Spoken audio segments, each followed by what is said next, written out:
as you think about, you know, the situation that the world faces today, it's very complicated. I mean, it's a very scary world we live in today. You know, describe the world you see 5 to 10 years from now. I mean, you think we're going to be in this for a long, long time, or the China relationship? I mean, how do you see the world? And there was a time when you know the global economy was everything, and China needed us, and we needed China. Everything seems to be on very shifting sand. How do you look at it, and how should we think about it? It is really complex, and I think the way I look at it is it's Russia-Ukraine war. It's the aiding and abetting of Iran and North Korea of what's happening in Ukraine. It's Iran's nuclear program. It's the terrorism in the Middle East against Israel, and then India, and then China's part in that. Kind of not with it, they're not part of the evil part, but they're aiding and abetting it with microelectronics and buying oil and gas and all these various things. It's dangerous. And you're talking about, this is not the economy I'm worried about. This is the future of freedom and democracy in the world. And the only way to deal with something like this, if you read history, is deal with it. Don't just pray it goes away. It may not go away. When this war started, I told people that's almost on 3 years. You're talking about Iran being very close to have a nuclear weapon. China is trying to divide the Western world by quite openly. They're saying it, well, we don't want the American system to prevail, and we don't want the reserve currency, and we want every country not to be part of the American economic system.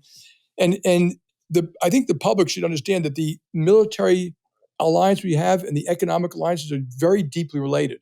And our national power is based upon our moral power, our economic power, in addition to our military power. And the moral power is still real. We have the greatest country on the planet, the freedom of speech and freedom of religion and freedom of enterprise. Those freedoms, if you took down our barriers, the immigration, 4 billion people move here because they want those freedoms.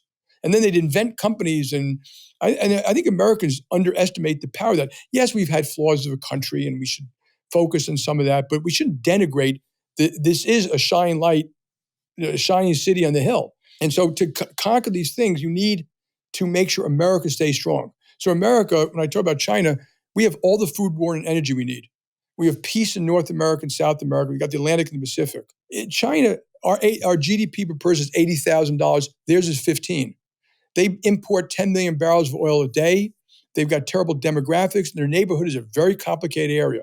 They're surrounded by people who've been enemies in the past, and they're pissing them all off. Not because anything America's done, by the way, but the Philippines, Japan, Taiwan, Indonesia, Vietnam, Korea, India, Pakistan, Afghanistan, and Russia. It's a tough part of the world, and they're kind of hemmed in.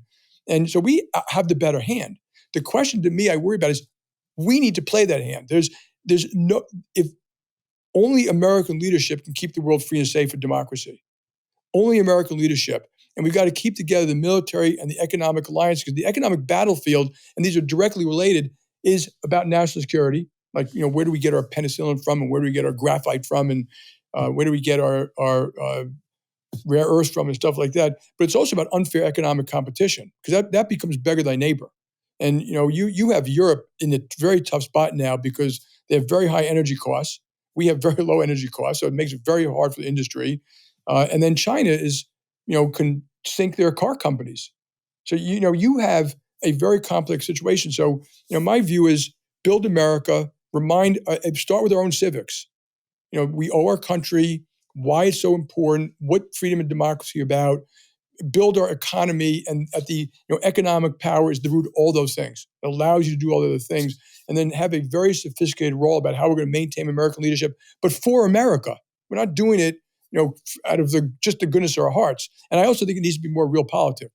We lecture I go all around the world as you did, and we're constantly lecturing people about their labor laws and their climate and their all these things. And I'm not against furthering human rights, but it should be subordinated. So it needs to be subordinated to national security interests and realpolitik.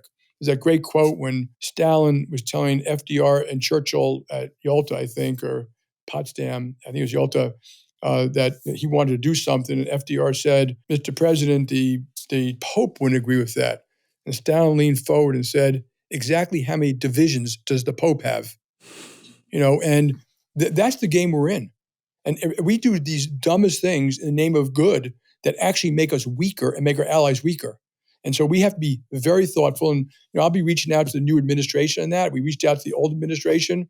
We've hired national security experts to help us, help our clients. And then, a little bit of a mea culpa. We all made a mistake, and this isn't. It should be acknowledged. This is something we have to whip ourselves about. We should have, all of us should have been a little more thoughtful about China going back about 10 years. And, at one point they entered WTO in 2000, but they were starting to abuse it by 2012, and we should have been more thoughtful then. They were really thinking it through, and we were just kind of happy-go-lucky. All of us, and so was the government, but now's the time to say, okay, no, they can't be mercantilists. They can't, beggar thy neighbor economically. They can't do certain things they're doing. We have the better hands. I'm not telling Americans, worry about it. I'm saying let's just make sure we build a really strong company. Let's make sure we have unparalleled military strength that is unquestioned, because the best way to avoid a war is to be strong. I can borrow other things. So,